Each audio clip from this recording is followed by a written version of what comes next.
Okay. So before we continue to the next session, I'm just going to say thank you, everyone. I think the mentoring community is such a powerful one. Just as everyone was in the breakout room, we had an important discussion.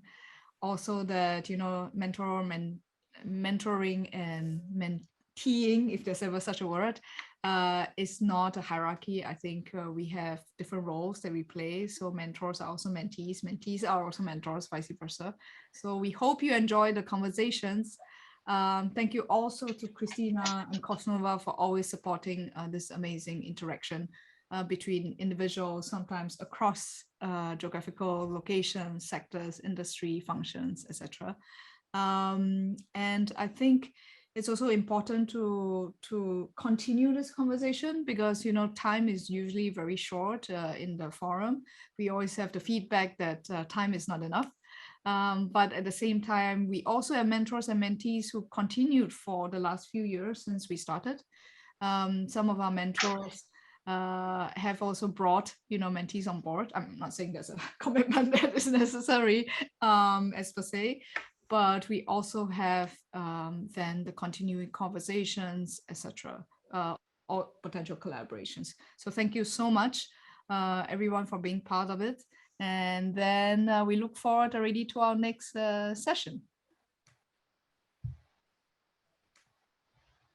So today, here on the discussion here with us, I'm happy and very proud also to have three fantastic speakers share with us about, what are some of the key trends, some of the things we need to look out for, what are the skill sets and competencies that we need to prepare for in the future of work, and also what do we need to prepare for in terms of our digital acumen when we look into digitization.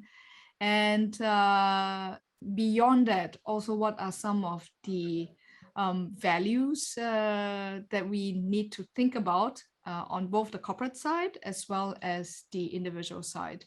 So we have three very diverse individuals coming from different parts of the world. First of all, we have Nigel Miller, who is the Senior Advisor of Culture and Talent for Edelman. Nigel has been a long advisor for us, and for me personally, I've known Nigel for the last 17, close to 20 years, have been a great career champion also for me. And Nigel has lots of expertise, especially in the communications, branding, and also FMCG in various companies, in Coca-Cola or AB InBev, where we both met, and interested also to hear from Nigel. But before Nigel starts, I would like to also at the same time introduce you to Jasmin Endner, who is the head of Cloud Sales and Advisory and Solutions for Central Europe of Atos as well. And Jasmin is going to share also about her own journey, and as well as how she is actually transiting or maybe combining different projects or portfolio that is not in a core role, just starting this year in terms of looking into career journeys within Atos. So thanks for joining, Jasmin. And last but not least, we have also Daniela. Daniela is joining us all the way from Mexico. She's usually based in Berlin, in Germany. So Daniela, thanks for waking up really, really early for us for this session. So Daniela is the entrepreneur, has been multiple entrepreneurs, in fact, and founder of Sotrusty. And she's going to share more about what are some of the skill set that she had to learn as an entrepreneur, as she also bring on board her teams, as well as how they also build up their own agile product. But I definitely will let her then say a few words later on. So to start, maybe Nigel, I'll stop sharing right now. Would you like to share? And I put you on the spotlight as well. Just a second.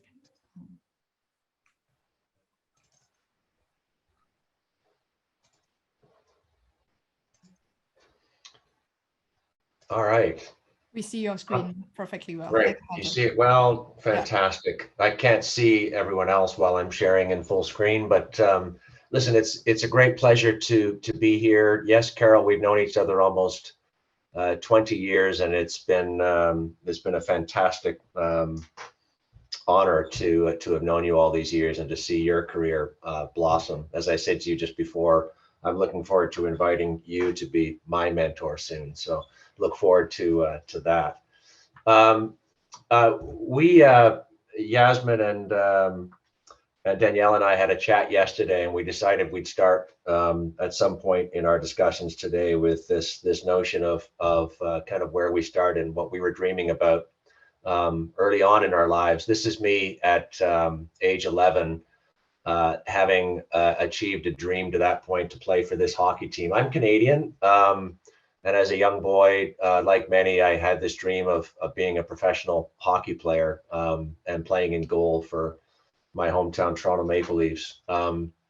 I say we had many careers because that one didn't work out that well. I played for a little while longer, but the pucks that came at me tended to end up too often in the net behind me. So I changed gears. I actually met Carol at AB InBev, what's now AB InBev.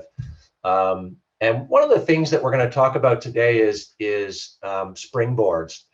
For me, I had half of my career in public affairs in Canada and the United States, and I was asked to come to what was then Interbrew to help join these two companies that were merging to become InBev.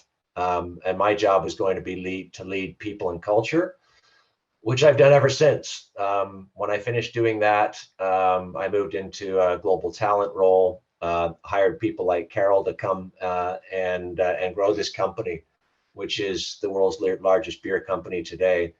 First half of my career in public affairs and communications, that springboard was across to HR, and I've come full circle leading people and culture initiatives at Edelman.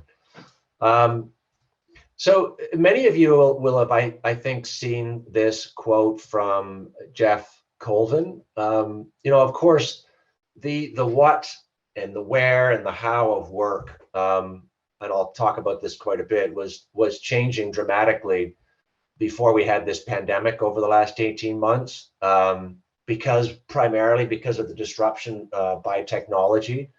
That's obviously going to continue in the years ahead. But the point that Jeff makes here, and the point that I think Danielle and Jasmin will really bring home, because my few minutes are really just a warm up for them, is that basic human traits and qualities will continue to be paramount, and even maybe more so. It's these things like emotional intelligence that will become and are continuing to become even more important as we go forward in the world of work. But the last 18 months were really a time that we will never forget. For those 18 months, we actually experienced something that had been predicted perhaps in the world of work for, maybe 10, 12 years out.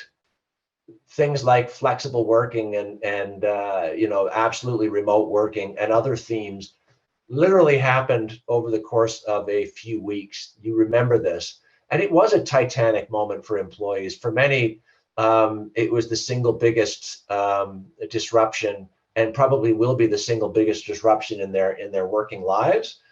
And obviously very traumatic for many as well. I really countered the notion at one point of, we're all operating in the same boat.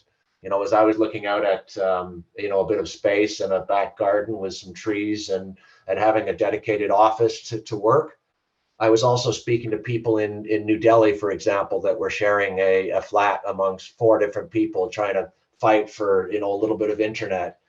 We weren't in the same boat. We might have been in the same ocean battling the same pandemic, but we were in different boats.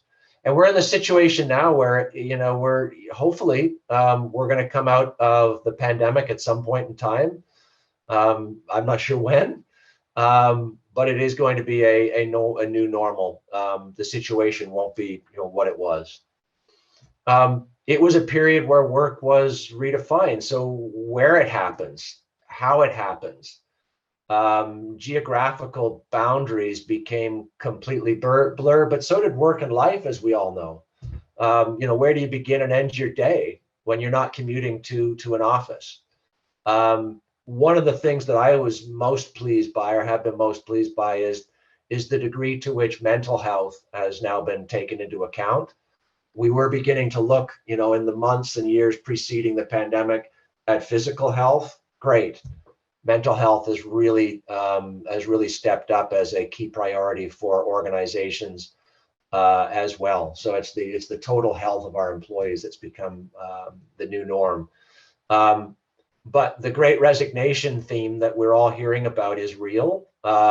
Many organizations, including ours, we actually have more work to do and less people to do it, for a whole host of reasons that may come up over the course of this conversation. But I'll keep repeating, the human element has become increasingly important over this period of time.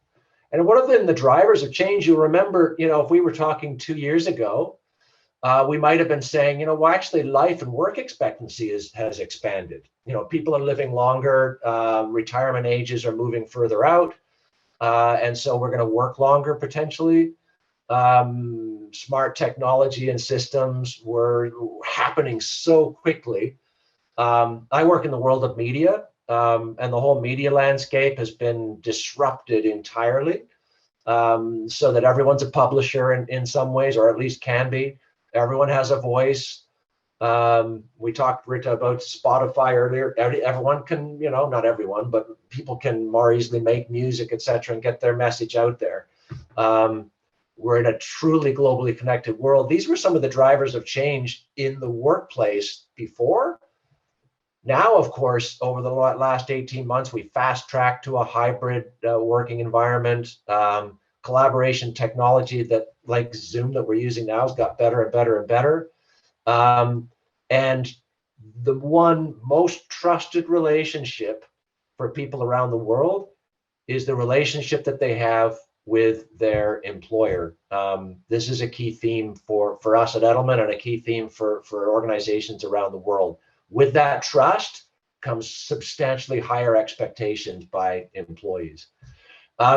This is a slide from the World Economic Forum. It's about a year old. All I'm saying here is the fact that skills need to evolve is really a given. You see this list over the course of 5 years, the top 10, at least according to the World Economic Forum, the top 10 skills have dramatically changed. And I think if we looked in this in 2025, we'd see that they will have changed again.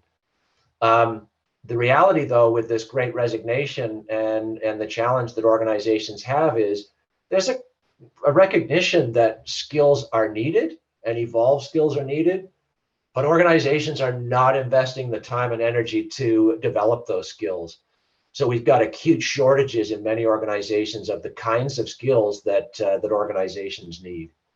I could have drawn from 15 different lists of future-oriented skills. These are set by Fast Company. This is about a year ago, of leadership skills. The one I just mentioned here the most, you'd recognize a lot of these things. Adaptability is going to be probably the most important in some ways. So self-adaptability, the ability to think, relearn skills rapidly over time, and to help your organization adapt in these times of change, that will be key for leaders going forward, still is today. And others that I'm seeing, so just a couple more minutes, others that I'm seeing are so much data out there. Those who can make sense of that data and quickly distill all of this information down into a few key insights, they can basically write their job description. These people are in high demand. But interestingly, things like social intelligence, the ability to work well with others, the ability to ask great questions and interpret what you hear back, play it back, and make sense of it, similar to the first point, but slightly different, to work well in teams, work across geographies, that point around cross-cultural, because geographical boundaries have been so broken down in recent times. Having new media literacy, so really understanding what platforms are out there and how to use them effectively, critically important. And then there's this combination of, if you've got a specialist skill, we look for creatives, digital experts, planners, producers at Edelman, a specialist skill combined with these other key attributes, again, you can write your job description and you can find work anywhere, it seems. And then things like creativity, selling, the ability to sell something has and will always be important. And attributes we seek at Edelman are 4 values on the left-hand side. We build our skill sets and competencies on the back of those values. So you see things like having impact and influence and interpersonal skills, being analytical, having a real thirst for knowledge, but then those team-focused things, acting according to our values, being able to develop talent, and then having that growth mindset and commitment to quality are critically important for us. So I just close here and then turn it over to Daniela by saying, as we're thinking about those skills and thinking about, well, gosh, Nigel, that's great. I recognize some of those things. What can I actually do to be better prepared for the organizations of now and in the future? Is continuing, obviously, things like continuously learning, being comfortable in discomfort. So adapting all the time and recognizing that I can be comfortable in uncomfortable situations. Your network is critically important. It will always be. If you are a change driver, that will always stand you in good stead. And one of the things I often say to people is it sounds obvious. We do this at Edelman for organizations, but having an answer to the question on an elevator. So, who are you? And having a quick 30-second response to that with maybe 3 key messages is critically important. I challenge all of us to have it. And when I say volunteering here is in any situation, putting up your hand, even if you don't know how to do it, but you're interested, put up your hand and say, I'd like to contribute to that. For me, that's been one of the key things in my career journey around learning things. I didn't know anything about it. I put up my hand and you learn as you go. So I'm going to stop there and turn it back over to you, Daniela. So I'll stop sharing. And Daniela, you're on. Thank you. Thank you. Thank you so much. I'm going to spotlight you as well, Daniela. Mm-hmm. Yeah, thanks for the I think the very important point. I remember, Nigel, I think when we worked together, a lot of times I got put into projects that because of curiosity, and this was even across the different continents.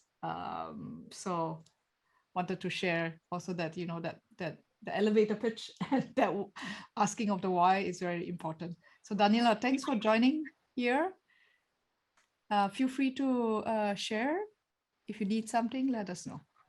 Okay, perfect. Thank you so much. Thank you, Nigel, also for the past. And thank you, all of you guys. And ahead, it's really amazing to be here. While sharing, give me a second. All good. We will also bring all the panelists on again at the end of this session, so that everyone who has questions, please feel free to put them in the chat. We see your screen well. Perfect. Yeah. Thanks. Dan. Okay.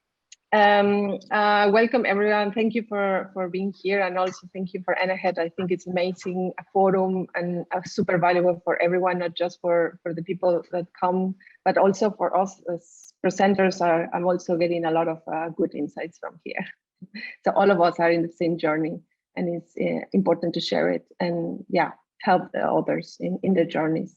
So what I'm here also starting as our colleagues is I wanted to share start my story with you with a picture when I was more kid and started my dreaming. But in fact, I started and later when I was around 17. Here is a picture of me in the beach, which better represent how I jump into the challenge and how I jump into the new opportunities in my career. And that's something that I wanted to a bit share with you, because in my career as a Latin founder, and I started in Mexico in corporative environment, and then I jumped into the entrepreneurship when I arrived to Germany. It's quite important that we understand that there are different types of setups that we need to do that maybe no one tell us in the school, maybe no one, maybe everyone knows, but it's not like really established that there's something like an official kickoff we should do every time we jump into a challenge. Well, I will just start with my superpower is to transform new challenge into opportunities. And that's what I wanted to share with you. What do you need? What have I done in my journey to jump into new challenges? And that's exactly related to the ideas. We are all ideas makers. We are always having ideas of what will be next with my career, what will be my next stage, what will be my next idea of business, for example, from my side, because I'm an entrepreneur now. And what is next? Where to start? I think what is really important is before we start executing is to make a right setup of our mindset. And I want to highlight this quote of Steve Jobs because he is a change driver. He's a game changer, as has been said before. He has been challenged a lot of the what has been established in the reality of the world, and he has really drive the change. So what is necessary in my experience, and as I see in other entrepreneurs and other colleagues in careers, set up your mindset. I think we are learned from the academia that it's always like about, okay, let's reflect, let's learn, let's acquire knowledge. But then we arrive to the corporative or on our first job, we realize there's okay, now we need to do, now it's about a result, now it's about measurement. But when you switch to another, for example, startup in the entrepreneurship, you want to start your business, you become multiple roles and you need to execute fast and agile and learn fast and do everything. So in the beginning, maybe then start with the first employees and then you start delegating. So you need to learn and do at the same time. So it is really important to stand up where you are, where is path you want to start, and then start with your mindset setup. This is quite important because it will help you to jump into the learning curve really fast. That's, in my opinion, what have, and my experience, what have helped me. Okay, now I'm in startup, then I need to shower my mind and then go into the different mindset. So the things are moving smooth and faster. What is also important, and I love to share with other entrepreneurs from my experience, I follow this philosophy. The career or the entrepreneurship is a marathon, it's not a sprint. Sometimes we get into the stress, into the rush of, I need to go faster, I need to get this, a competition is doing that, my colleague is now in this position. It's your own journey. And I represent it in this picture because you see different persons, different demographic backgrounds and conditions. And this is also in your personal. And to run a marathon, you need training, you need a starting point, but also you need to get, as I said here, like continuous training, rest, recovering, which is important. And I hear it from other panelists also. It's really important to take care about yourself. And it's a long journey. This is your whole life. Whatever you decide to jump into one or the other careers, like in the marathon, it's really important to keep yourself always refreshed and hydrating and feeling. The energy is really important. We have, I have here also about meditation in this panel. And this is exactly what I wanted to share also. And also part of the mindset setup, it's start leveraging the opportunities of this changing world. When I switched from the career in the corporative to entrepreneurship, I had to get into the idea, okay, what is next? Where do I start? Start with the knowledge of the market where you want to jump in. If it's something different of what you have done, it's fine, but it's really important to research, to go deep into it, go and see what are the trends and future of technology that you can leverage and use for your business idea or your career, and financial changes, of course, what's the hype right now, what is the world financial moving right now.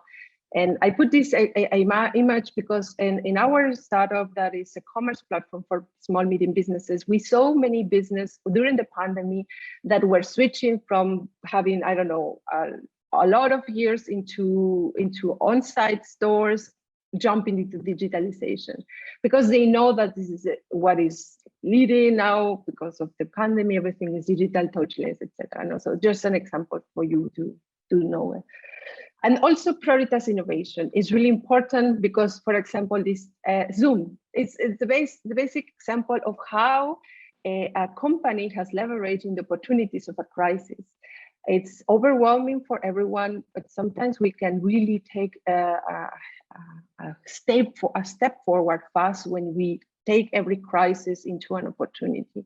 We can find a lot of examples of companies that have growth exponentially during crisis, and it's not magic. It's just more like, okay, let's set up as I set up the mindset, let's jump into the challenge and just leveraging this opportunity. What is also important then for when you have an idea of jumping into the business or making a entrepreneurship or another career change, we all have ideas, right? We always want to have this unicorn idea or unicorn career path that nurtures our lives. But it's really important that your structure is not just to have the great idea, but also to execute it, as my first quote with Steve Jobs. Execution make everything. And to execute, I know that there's a lot of things, and it could be like an iceberg, no, like you see a lot of things you need to do to achieve what you want. Start with a structure. Structure your ideas, put it in paper, use technologies that are already in the market, like I don't know, mind maps, notes, just a paper, start putting in paper, talk to the people, execute fast. I learned from one mentor that said, okay, you want to execute this idea for your business, why don't you go with someone that already know or are doing this idea or this career and position, and ask him how does it feel? What is to be there? So you jump into the experience without being there, and that's also giving you a hint of, okay, whether I like it or not to jump into this challenge. And of course, continuous improvement is really important, as has been said, and also repeat. Always try to put down ideas, execute, go fast to test them, and just again keep into the road. Research costs nothing, and this is really important, and this is also one of my main learnings and face in the challenge, because sometimes we just get some little ideas or just I need to do this change in my career, but go deep into it. Try to research. It costs nothing. There are a lot of information and that we can gather about what is the next step of my career. And for example, I jumped from the tourism industry into the tech industry, and I had to learn a lot, but I had to research, and I joined some forums like In Ahead, and that bring you a lot of mentorship that is really there that support your career. You're not alone, and it's a huge change. Okay, try to help with your friends, with people in the industry. The people are really kind to help you. I don't be afraid of that. That's also what I have learned also in my path in switching from technology to from tourism into technology. And lastly, it's really important that when you are implementing, you look for the right methodology to approach your change or your new career step or your company idea, just your entrepreneurship. I found two interesting methodologies. One is the Agile and the other is the Waterfall. Waterfall is what we have learned from childhood, from the past. Is one step after the other, which works, for example, for projects that are, or for careers that are in exactly when you want to end. They have a deadline and they have a clear goal and scope. But for example, El Agile is more for projects that requires fast iterations, test fast, like a startup, like a digital product, for example, in my case, and we need to do fast. Okay, I go test with the market idea, I return and make improvements, go again to the market, test it and go back. And you can find different approaches, and it will work as long as you are always in this repetition and testing and continuous, yeah.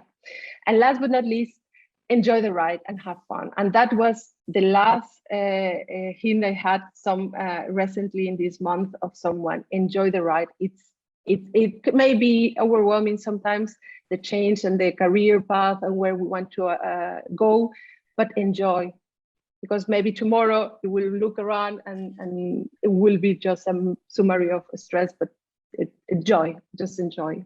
And that's it. Thank you.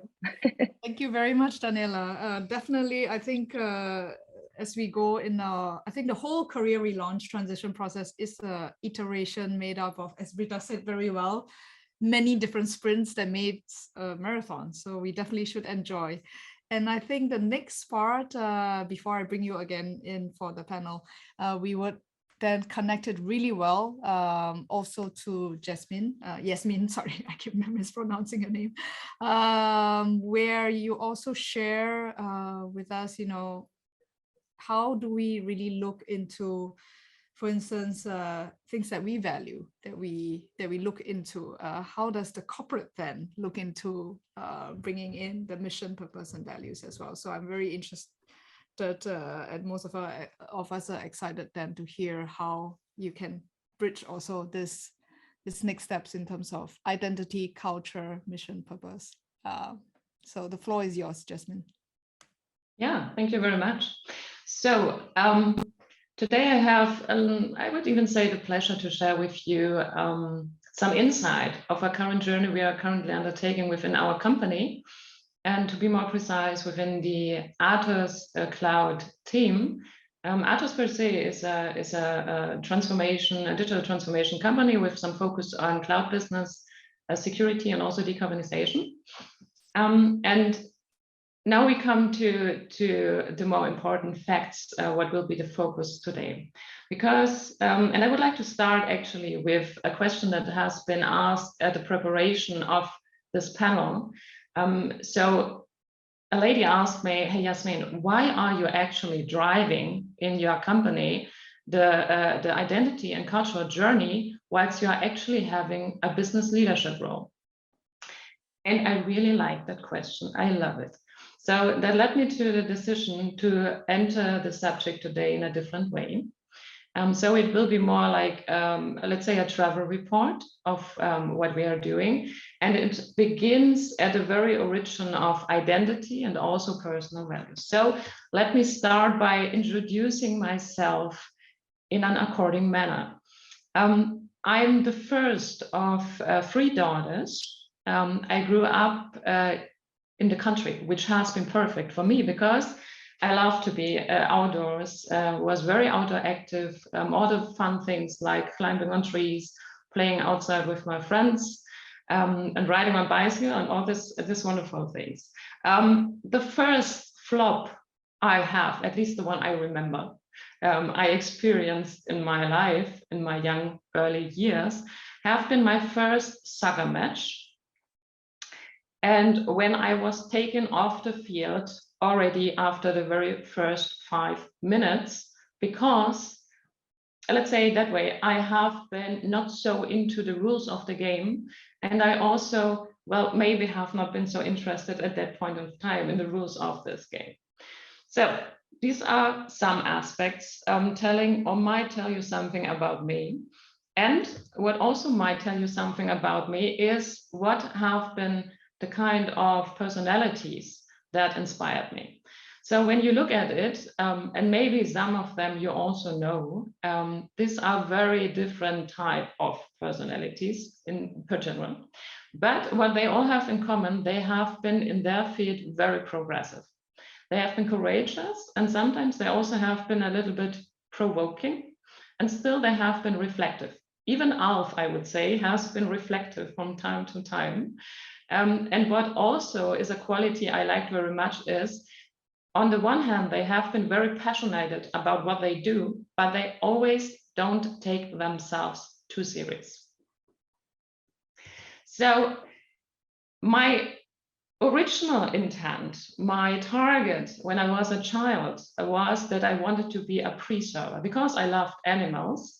Yeah, and the idea for me was fascinating to live in the wilderness and feeling connected or being connected to wildlife and also to protect it. At the end, I'd say my career path developed a little bit different, working now in digital business.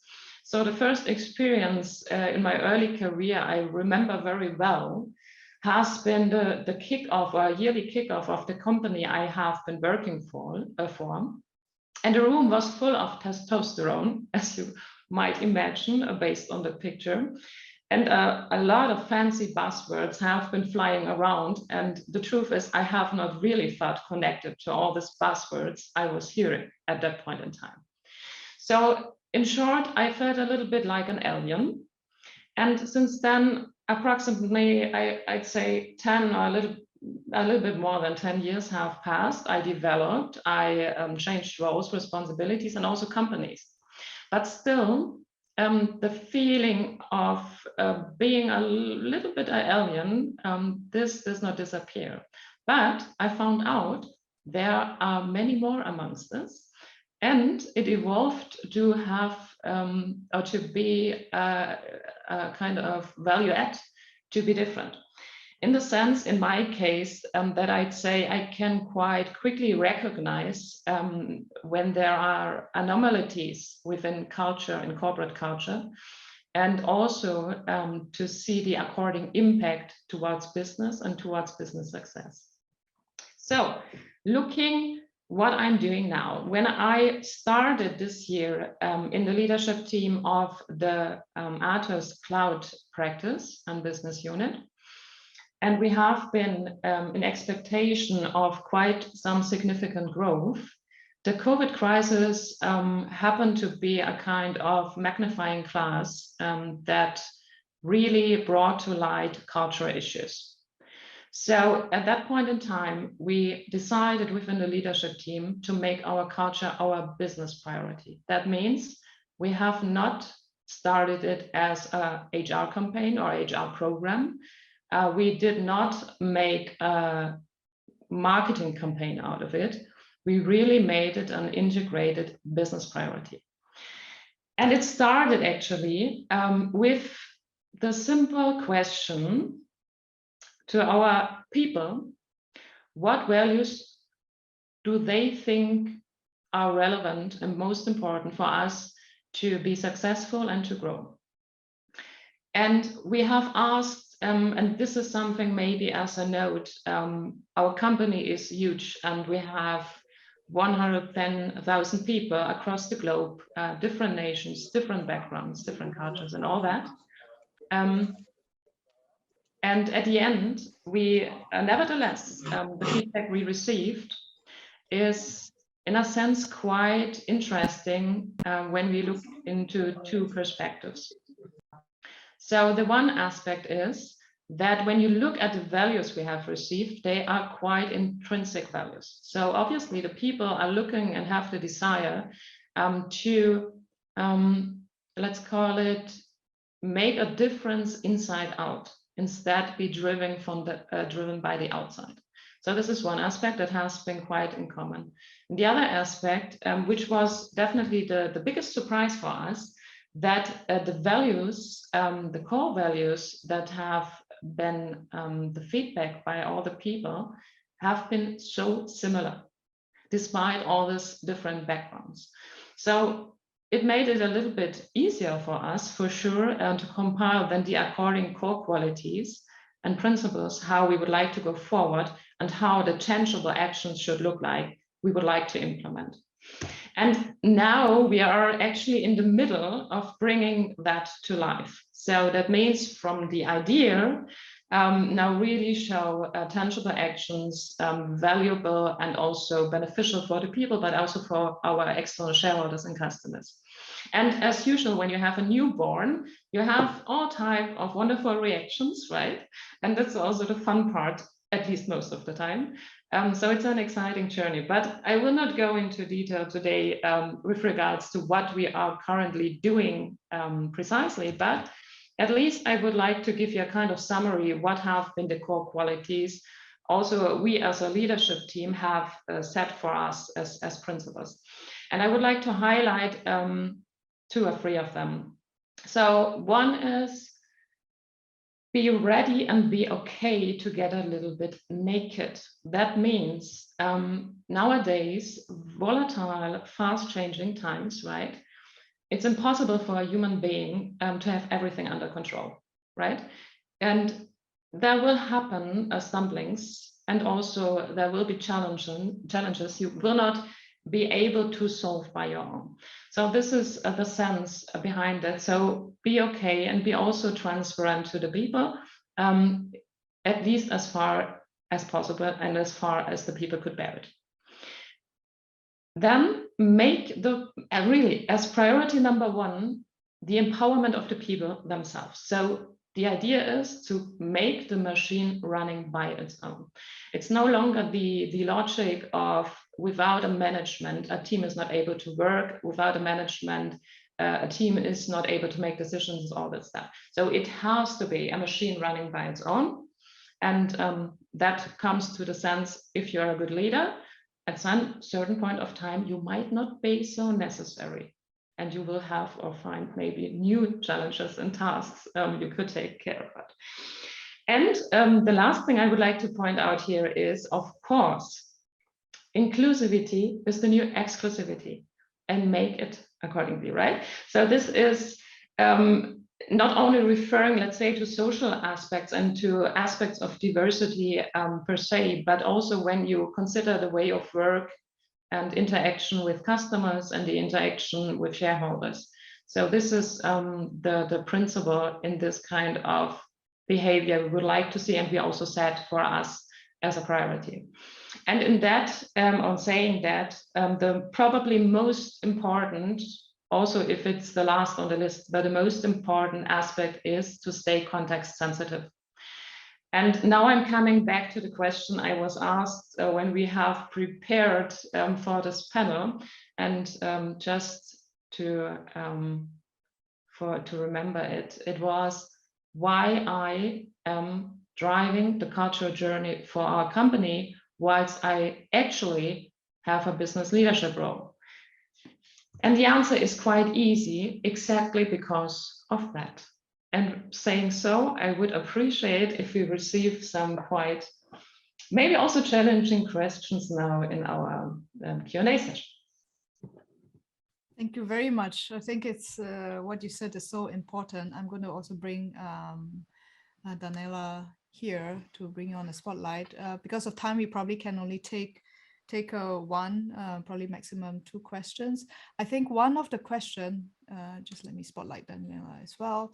One of the questions that we had from the community is many of them have drastic changes, drastic, let's say, next steps that they want to change. Some of them are 55 plus. I think we had one question from the community today. And maybe, you know, we are not all yet there when it comes to digital acumen. We are not all that sometimes even clear of what's the next step. So if you as a panelist has one top suggestion on what is the next best step when we look into career changes, what would that be? Jasmin, Nigel, Daniela, feel free to share.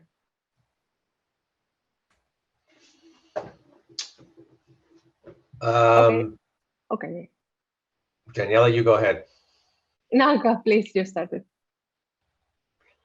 Yeah, I think this is a tough one, Carol. But I'll maybe just start by saying what I tried to talk about earlier were a number of they're almost behavioral competencies. You know, the constant learning and the ability to connect with people, to expand your network, are all keys. I think a combination of drawing on, you know, what you're most passionate about, and then dig deep on identify what skill you have that is sought after. I think there are a number of them now that are actually sought after, and then go and find in your network someone who does that, and either establish them as a mentor, but ask them, you know, how did you get where you are? where do you see the needs evolving in this specific space, and get that advice. If we had time, I'd tell you a little story from as recently as yesterday afternoon, where someone did this and they were amazed by the feedback they got and the opportunity they had with an interview today. Said, I can't believe it. I just reached out to someone who is in this space, and she connected me to somebody else who connected me to somebody else, and suddenly I've got a job offer, or at least an interview for one. So maybe that's a start to an answer. That's great. Thanks, Nigel. As Jasmin shared from Jane Goodall, everything is connected, right? So thanks for that. Jasmin, Daniela, would you like to give also your inputs? Yeah, I wanted to point also, as Neil has said, I think the mentorship and all the contention network that you can create, not just in the professional, but in the personal level, is quite important. All the supporting network, it's in different stage of your life, will be really important. Either it's a friend or someone that it's already in the career path you are dreaming of or want to jump. It's supporting. We are sometimes overwhelmed on the changes, but we are not alone when we start sharing with it, and there will be always someone willing to support us and give us a hint of, oh, you need to talk with this person. You need to, I know someone that is looking for this role, and don't be afraid. That will be my suggestion. It's everyone starts in some point, and everyone has the chance to jump into the next step and level in the careers or in the professional. In my experience in the entrepreneurship with the mentors, has been really giving us a lot of step forwards that we could not have been done without it. And that's something that it's applying for every career path that you choose. And try to also, another point that I mentioned that also it's important, try to put the points down. If you want to structure a bit, just it can be just questions. What is the goal of this next challenge I want to take? What are the points the requirements I need to fulfill? Either it's a skill, or either it's a change in the location, or what are these requirements I need to fulfill? And the last but not least, action items. It looks like too much structure, but it could be just a small piece of documentation that you write down, because sometimes ideas here looks different, but when you put it on the paper, it's totally different. It will change the way you look at it. And maybe it's not so big, and maybe you had already split. I just need to do this, and this. Okay, it's not so big. Yeah. I need to just step with the first step, and then the other, and the other. Yeah, and keep a piece of paper next to the next to our sleeping. I would be happy to share this structure in the chat in the moment I do it for my ideas. Thanks, Daniela. Jasmin? So no surprise, I would. So I fully agree to what has been said already, and just add, of course, the aspect of being clear about your values. And what sounds a little bit esoteric, I really think it's hardwired logic. And also with regards to the very individual career, so maybe it's not even so much the question of a branch or of a certain role you are taking, but the environment and also the qualities going along with that. So saying that, what is always a good thing to find out is just spontaneously thinking about what is a public or simply a company you feel that is really interesting, has high quality and so on, appeals to your values, let's say it that way. So this might be already one signal. And the other one is, I personally have never decided to take over a role because of the role per se. Of course, sometimes if it is in an environment that showed growth or potential, this was definitely a criterion. But actually, it was always the team that surrounded me. So I always wanted to learn what is the leader in my current phase, at least, what is the leadership environment I have to work with and so on. And so is it, I think, everywhere. And this is what at the end will be the relevant part. So do you have an environment where you can really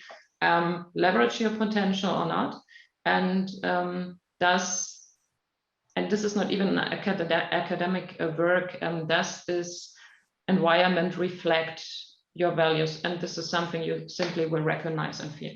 Yeah, thank you, Jasmin. I think this is such a fantastic panel with all your diverse views. So thank you very much for being here, taking time off on a Friday. Bridging to your point, Jasmin, I think also the points of Daniela and Nigel, you know, not afraid to share our whys, also being very consistent and focused on our own personal values to try to match it to the next step. And also Daniela, you know, making sure that we execute. So it's a good bridge now to the next topic that we come in, because it's on female entrepreneurship. And we then have also 4 fantastic speakers and moderators that are going to come in. So before we move there, thank you so much for all of you here, and thanks for all the participants for your questions. Appreciate it, and look forward. Our pleasure. Good luck, everyone. Thank you. Bye-bye.